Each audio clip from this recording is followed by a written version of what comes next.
가족이 운영하는 부자트럭 대표 손진원입니다. 자, 오늘 준비한 영상은 2019년 등록한 1톤 개인용달 차량을 매입해 와서 이렇게 영상을 준비했습니다. 현재 이 차량은 19년 등록에 11만 킬로 주행을 했고 영업용 번호판이 달린 차량이고요. 초장축 슈퍼캡에 이제 호루 자바라호가 설치되어 있고 뒤에는 이렇게 알루미늄 리프트가 설치가 되어 있습니다. 그리고 이 알루미늄 리프트는 장점이 적재함 안쪽으로 알루미늄 리프트를 집어넣은 게 아니라 연장을 해서 집어넣기 때문에 아무래도 짐 실으실 때 걸리는 부분이 좀 덜할 수 있도록 작업을 해 놓은 차량이고, 그리고 알루미늄 리프트다 보니까 부식이나 이제 무게 있는 거를 걱정 안 하셔도 될 정도로 꽤나 비싼 제품으로 설치를 해 두셨고, 작년에 설치해 두셨다고 하셨고요. 그 다음에 혹시나 사고가 날까봐 이렇게 뒤에 후방 카메라도 큰 걸로 설치를 해 두셨고, 후방 감지 센서도 있고, 그 다음에 여기도 스텐으로 돼 있는 이제 모터, 알루미늄 리프트를 작동하는 모터 박스도 설치가 되어 있고, 그 다음에 뒤에 적재함에 이제 공구 넣을 수 있는 공구함도 설치가 되어 있습니다. 이렇게 기존에 쓰던 제품 그대로 쓰시면 되고, 따로 용품 사실 거 없이 그냥 구입하셔서 그냥 기름만 넣고 타시면 되는 차량이고, 차량 전체적으로 계속 정비 잘 하시면서 탔던 차량이라 개인적으로 매입해 올 때 아무래도 편하게 매입해 올 수 있었고, 그 다음에 제 고객님들께 소개시켜 드리기도 이렇게 조금 장점이 되는 부분들이 많은 차량이라 매입해 올 때 좀 좋았었고요. 그 다음에 지금 방금 말씀드렸던 거죠. 11만 킬로 주행을 했고, 그 다음에 무엇보다 가장 좋은 거는 오토미션이라는 거. 오토미션이다 보니까 아무래도 운전의 피로도가 좀 덜 하고, 그 다음에 방금 말씀드렸던 것처럼 뒤에 후방 카메라까지 설치가 되어 있습니다. 블랙박스도 설치되어 있고, 이외로 영업용 차량 창업하실 때 뭐 필요한 물건들은 다 설치가 되어 있다 보니까, 자, 방금 말씀드렸던 것처럼 그냥 기름만 넣고 타시면 되고, 타이어 상태, 앞 타이어 상태도 이렇게 타이어 살 많이 남아 있고, 뒷 타이어 상태도 똑같이 이렇게 타이어 살이 많이 남아 있습니다. 2019년 등록해서 관리 잘하면서 사용하셨었기 때문에 이렇게 하부 상태도 녹 부분 크게 없이 잘 사용됐었고, 누유도 없이 사용됐던 차량이라 제가 개인적으로 좀 영업용 차량으로 창업하시려는 분들께 좀 추천드릴 수 있고요. 보통 11만 킬로면 많은 거 아니냐고 물어보시는데, 보통 1톤 용달 같은 경우에는 한 50만 킬로까지는 큰 걱정 없이 엔진오일만 잘 교환하시고 쓰시면 되고, 일단 또 더 좋은 거는 이제 요소수 타입이 아니기 때문에 요소수 관련돼서 스트레스 받으실 거 없이 좀 괜찮은 차량입니다. 그리고 이 차량은 앞에 보시면 에어백도 이렇게 설치가 돼 있고, 운전석도 에어백 이렇게 설치를 해 두었습니다. 지금 개인용달 창업하실 때 창업자금이 얼마 드냐고 물어보시는데, 개인용달 번호판을 구입을 하실 때는 4,500에서 5,500 사이가 들어가지고, 임대번호판으로 창업하셨을 때는 최소 금액 1,800에서 한 2,500 정도까지 생각하시면 되고, 그거는 톤수, 연식, 그 다음에 오토, 수동, 그 다음에 보험료에 따라서 금액이 좀 변동이 있으니까 요거는 조금만 참고해 주시면 되고, 그리고 이제 제가 제목에서 말씀드렸던 것처럼 지금 영업용 번호판 전망에 대해서도 조금 설명을 해 드릴게요. 앞으로 운송법이 개정된다고 해서 이제 영업용 번호판은 시세가 떨어지냐 어떻게 하냐고 또 문의가 많이 오시는데, 일단 개별화물 같은 경우에는 워낙 경기가 안 좋다 보니까 금액이 많이 빠지게 됐어요. 이제 기존에 운수업을 하고 계셨던 분들이 번호판을 팔고 임대 번호판으로 많이들 넘어오셨고, 분명 손해인 거 알면서도 당장 급전을 쓰셔야 되기 때문에 개별화물 번호판들이 좀 많이 들어오게 됐었고, 근데 임대 번호판 그냥 공짜로 나눠주면 내가 임대 번호판을 살 필요가 없지 않냐라고 하시는 분들도 있어요. 그리고 앞으로 법 개정이 어떻게 될지는 정확히는 모르겠는데, 일단 제가 협회장님께 여쭤보고 이제 좀 내용을 보고 말씀을 드리는 거고, 이거는 확정이 아니라 이제 그렇다 카더라니까 조금만 이제 참고만 하셔야 돼요. 아직 결정된 게 아니기 때문에, 이제 워낙 이제 임대번호판이나 영업용 번호판 시세에 이제 관련돼서 다들 예민하시니까, 기존에 갖고 계셨던 분들도 번호판 값이 없어지면은 스트레스 받으시는 거고, 그 다음에 돈이 없으신 분들 같은 경우에 희소식이긴 한데, 아무래도 형평성에 어긋나다 보니까 아마 기존에 갖고 계신 분들이 굉장히 화가 많이 나시거나 이제 또 나호성이 많을 거라고 저 개인적으로 생각을 하고 있고요. 네, 일단은 영업용 운송 임대번호판 이제 임대번호판이나 이제 법인 번호판 개정이 어떻게 되냐면 예를 들어서 일단은 임대번호판은 내가 내 돈 주고 내가 산 차량인데 운송사 명의로 차량을 등록을 하는 거예요. 그리고 일감을 물류회사에서 원래 원칙은 이거예요. 원칙은 내 돈 주고 내 차 사서 명의는 물류회사로 등록을 하고 그리고 일감을 배정을 받고서 일을 하는 구조였는데 이제 이거를 악용한 사례가 이제 물류 사기들이 대부분이었어요. 이제 일감 보증료로 해서 일을 줬는데 일을 제대로 안 했다. 그리고 일을 빼먹었다. 뭐 이런 거 말도 안 되는 명분을 삼아서 보증료를 받았어요. 그리고 일자리 값이라고 해서 보증금 제외하고 그냥 일자리 값으로 해서 뭐 예를 들어서 임대번호판 TOB 보증금이 500이었는데 일자리 값까지 하니까 2000에서 3000까지 또 추가로 받았던 경우들이 많았고, 한동안 이제 물류 사기가 워낙 많았어가지고 차를 뽑아놓고 물류 사기 당하고서 손해보고 앉은 자리에서 5천만원 1억 까먹고 그냥 차 판매하는 경우들이 대부분이었었고, 근데 지금 같은 경우에는 이제 그렇게 사기 당하시는 분들이 많이 줄어들었는데, 이 물류회사에서 보증료도 받으면서 일단 행정 서비스 목적으로 월 22만원에서 24만원 정도의 또 행정 수수료를 받아갔어요. 일단 월세라고 하죠. 월세 같은 돈을 받아갔었는데, 이거를 너무 악용을 하니까 나라에서 30년 동안을 이걸 보다가 안 되겠다, 이제 법 개정을 해야겠다 해서 이제 법을 개정한다고 한 거고, 그리고 이제 번호판을 기존에 갖고 계셨던 분들, 운송 실적은 없는데 운송사가 번호판 장사만 하는 데를 이제 번호판 회수를 하고 실질적으로 운영을 하고 있던 분들한테 번호판을 드린다는 거예요. 원래 기존에 있던 번호판에서 기존에 있는 번호판을 회수해서, 그러니까 일자리는 그러니까 일은 실질적으로 운송업은 안 하고 번호판 장사만 한 곳,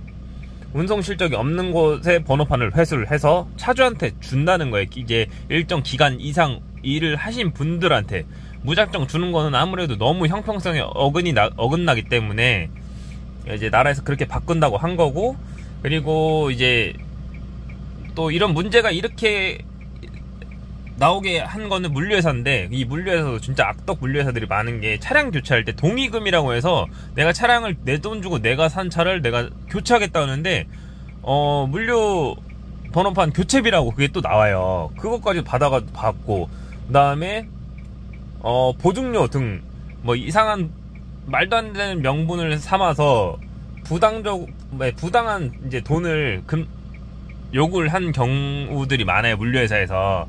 그러다 보니까 이제 차주분들이 대부분 손해보고, 물류회사들은 또 말 그대로 호구 하나 잡아서 그냥 탈탈탈 먼지까지 다 털어내겠다라는 물류회사들 때문에 지금 상황이 이렇게 된 거거든요. 물류회사에서 악용을 너무 많이 했기 때문에 저는 솔직히 운송법도 개정이 돼야 된다고 생각을 하고 있고, 대신에 너무 무작정 풀어주는 거는 기존 운송업 사업을 하고 계신 분들께 당연히 피해가 가니까 그래서는 안 된다고 당연히 저도 생각을 하고 있고요. 그리고 앞으로 운송업이 개정되면서 유가 변동에 맞춰서 운임도 조정이 될 거고, 그다음에 과적 책임을 화주한테도 돌린다고들 이제 법이 개정이 될 거라고 얘기가 나오고 있고, 지금 물류회사 번호판 그냥 공짜로 나눠주니까 난 좀 기다렸다 사겠다 하신 분들도 있는데, 방금 말씀드렸던 것처럼 형평성에 어긋나기 때문에 그냥 주지는 않아요. 기존에 얼마 기간을 채우고 실질적으로 운영하시는 분들께 방금 말씀드렸던 것처럼 실질적으로 이제 운송 사업은 하지 않고 임대 번호판 장사하는 물류회사 번호판을 회수해서 기존 차주분들한테 돌려주겠다는 거니까 그냥 무작정 공짜로 준다 생각하지 마시고, 그런 거는 어찌됐든 좀